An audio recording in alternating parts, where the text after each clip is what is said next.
That's a fun way to end Friday night. How about Paul Ashton and Katie Page? Come on out. Great film.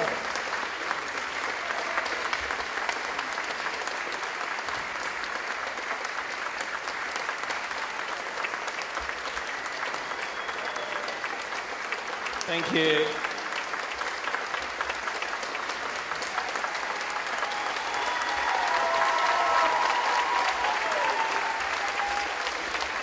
That's very kind. Thank you so much.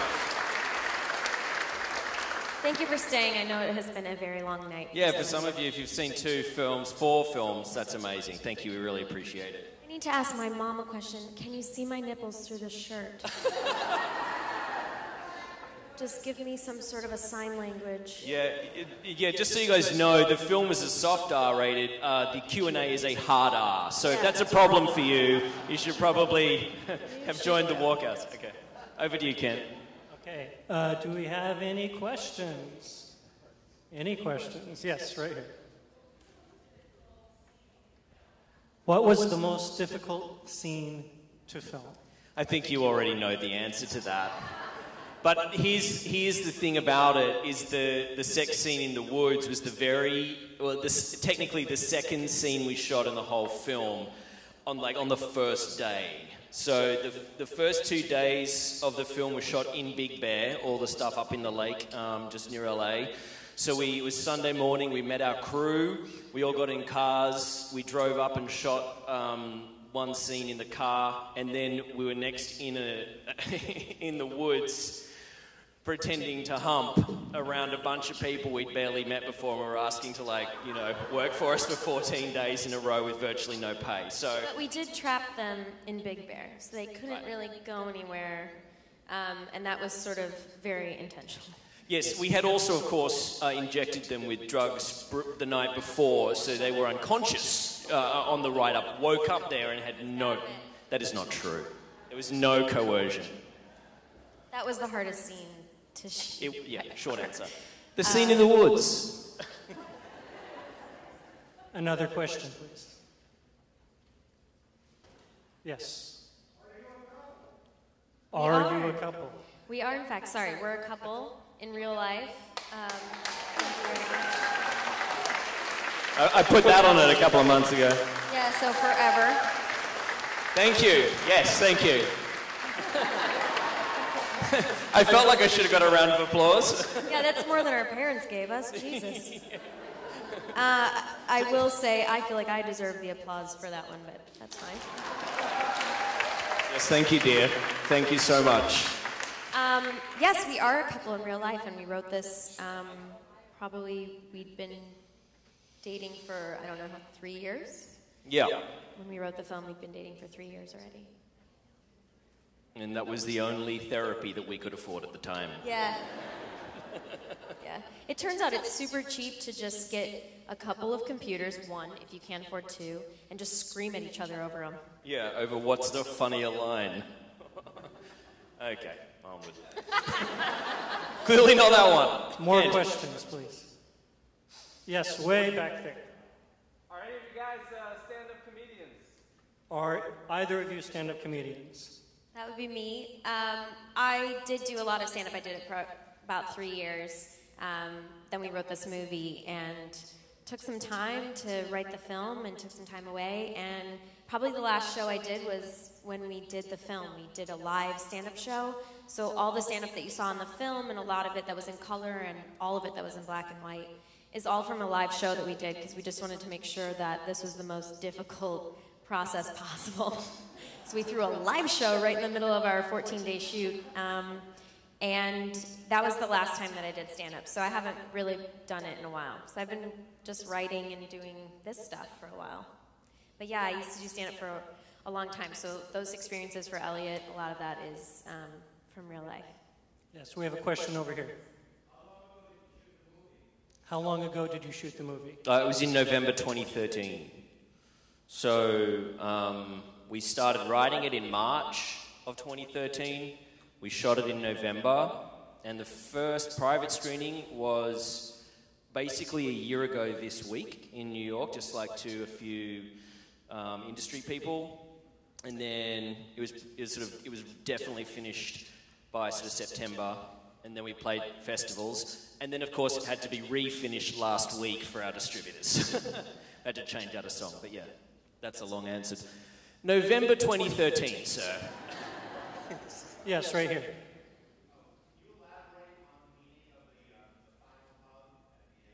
The meaning of the final hug. I wouldn't dare, actually. I have my opinions. I'm sure Katie has hers, and we would like you to have yours.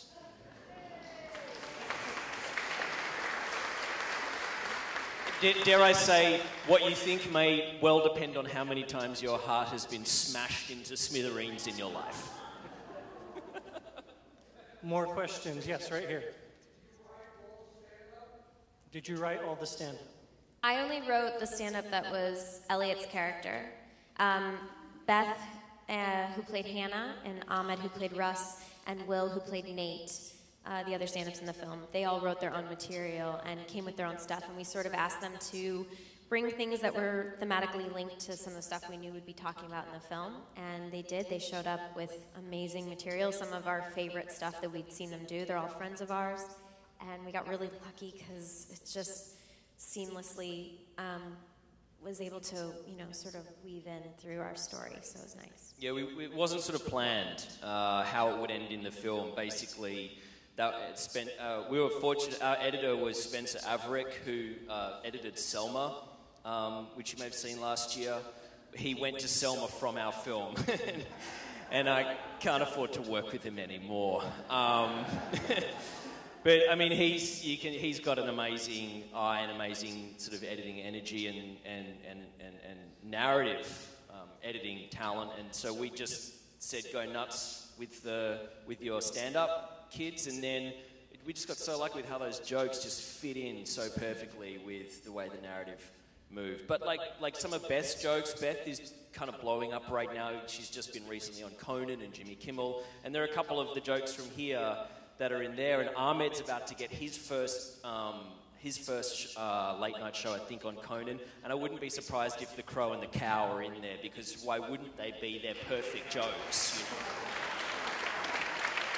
And we got them, though, but we feel good because we got them. More questions? Yes. Right back.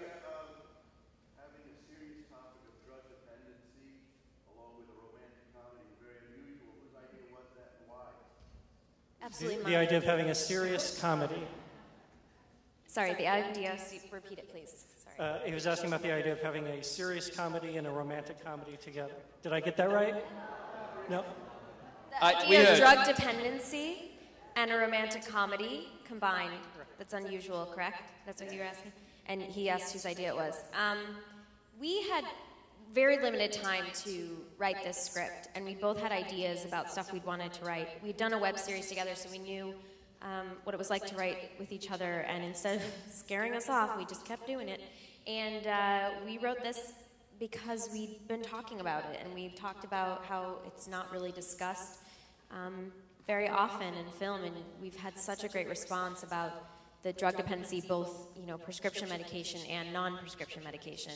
And we really wanted to explore what that is for people, for young people, trying to find themselves and trying to figure out their place, and in a relationship with, Elliot's character didn't have a ton of experience with, sort of recreational drugs, and Jamie's character didn't really understand what it was to have this dependency on an anti-anxiety medication, and we wanted them to figure it out together. So we decided to write it in. But at the same time, it was really important to us to have it just be kind of a C story. It's just something that's always there. It's this undercurrent that is always there for both of them, this thing that they're constantly, battling with at times. And life happens around it, and it's not the main thing. The whole thing wasn't about, your pills. Well, your pills. It was really important to us to have that just be part of their everyday lives. But we did labor over it, how much to include and how reveal. It was not taken lightly, but it was mutual. We have a question from Twitter about the art that Eddie, what was his character's name, Ryan? Ryan, yeah, Ryan's Eddie art. Gathegi. Who did Ryan's art? Well... That was actually our Grip's girlfriend, now fiance. Oh, you mean the TV specifically? Not my question. Twitterverse? The painted art was actually done by a friend of mine named Marco Dapper, who happens to be just about the sexiest human alive. And he was like, that's not enough, I'll be artistic. Yeah, he was on Days of Our Lives, for God's sake. And he makes these just outrageous, amazing paintings, and we stole a bunch of them. Those are the ones on the wall, a lot of the ones Yeah. on the wall in the apartment. But the one with the TV with the giant dildo, I believe I came up with that. And... It was from the genius mind. yeah, the genius. And then he forced some poor girl to make it. It was Michael Chavez, our... It wasn't. It was Charlie's girlfriend. Did- Charlie, our grip. It was his girlfriend, Made now it? fiance, made it. No, I think... It's still on our porch. I think it was our production designer. We still have it. Yeah, it's And on our porch. if anyone's interested, tweet through an offer and we'll sell it to you on eBay. That's another question from the back. Yeah. Can you repeat that?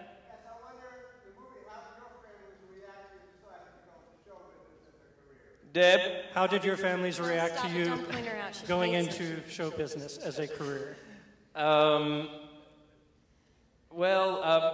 parents had no choice. From about 12, I was pretty instructive about what the direction would be. And I, in fact, dropped out of a law degree halfway through which really pleased my father. But despite his continual protestations that it's not too late to go back to law or even do medicine, both mum and dad have been incredibly supportive, and my other three siblings have also been artists in some form. So they were screwed, really. They just had bad luck. Bad luck. Over to you. Honestly, it was never really a discussion. I think at some point they were just like, God, I hope she just becomes a teacher or something, and just quits it eventually. But once we made this film and we've sort of refocused, I think it's been kind of amazing. My parents have never once asked me to not do this, so I guess that's saying something. It's hard though. It's a really elusive thing, and when you're off, at drama school, or you're in LA or New York or Sydney or wherever, London, trying to do it, and you're a parent on the other end, and it's like, what the hell do you do with your time? It's probably very challenging. But it's the kind of thing that, little years and relationships, and this little job and this tiny job, everything builds to an opportunity, and then something like this happens, and it's not even that, it hasn't changed the world, and it's still a very small movie, but it's something real, and then hopefully at that time they go, oh, I get it, I get what you were doing, and I get why it's important, and I get why you should continue being a pauper. Were there any questions from this side? Have I been ignoring anybody over here? No questions. There's one. Yes, you.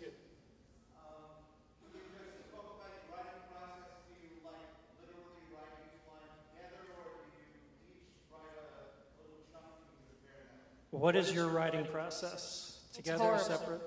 It's absolutely horrible.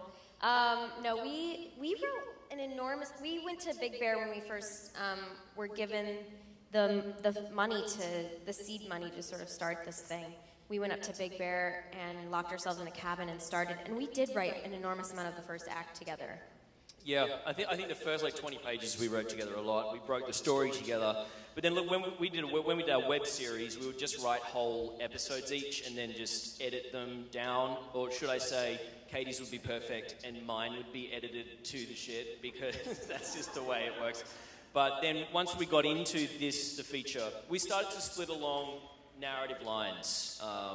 Generally where our characters were involved, or it was thematics that we really got, or was just our first instinct. And then we just swap and edit and cut down and make notes and stuff like that. Shall I ask you the question? Well, I guess if that's really sure. What is it? We talked about. Were you married? What? Didn't I do that one already? How much of this would you say is autobiographical from your own lives? The thematics Narratively, no. Like, our parents are not like that at all. This has literally not happened to us, but the stuff about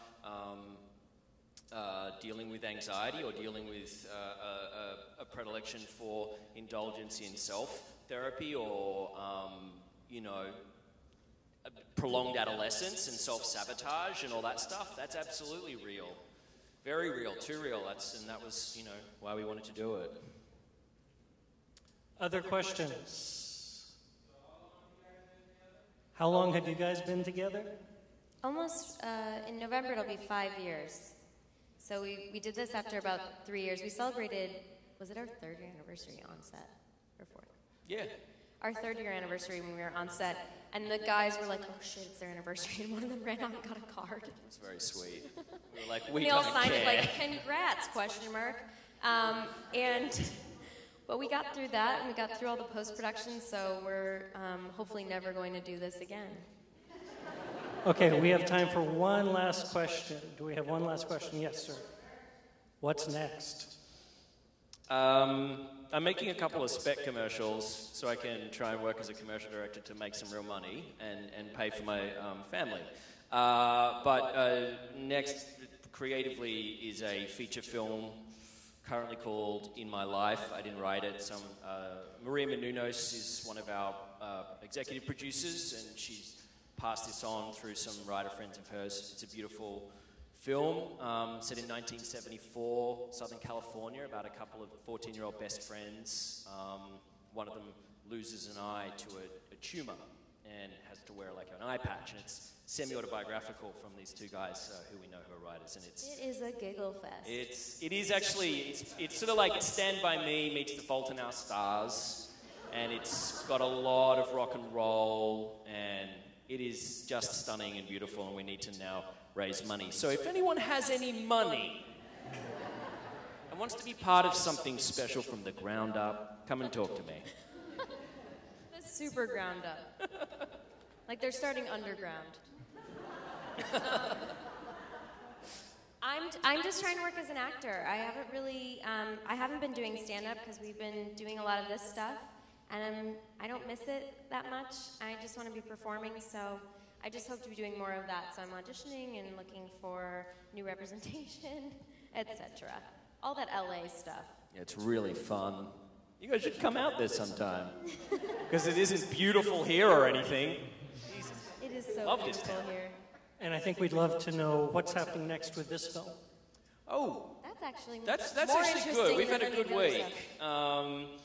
We are releasing nationwide on video on demand, iTunes, and a few other platforms the first week of November this year, and also Netflix 3 months later. Yes, thank you. We got that news this week. We're probably going to do a day and date theatrical as well, just limited, maybe Sundance or Landmark. We're still negotiating. So it's really been an exciting couple of weeks that all that came through. That sort of made us feel like, it's real. Not that this isn't. This is as real as it gets, frankly. I do mean that. So this is the most important part of it for us, and it's You're the true. worst. We can't believe that. This is the biggest theatre I've ever been in, Yeah. let alone screen my own movie in. It's absolutely And true. I mean, look at this thing. It's huge. I know. You guys made our day, let me tell you. Thanks so much. Let's have a big hand for Paul Ashton and Katie Page.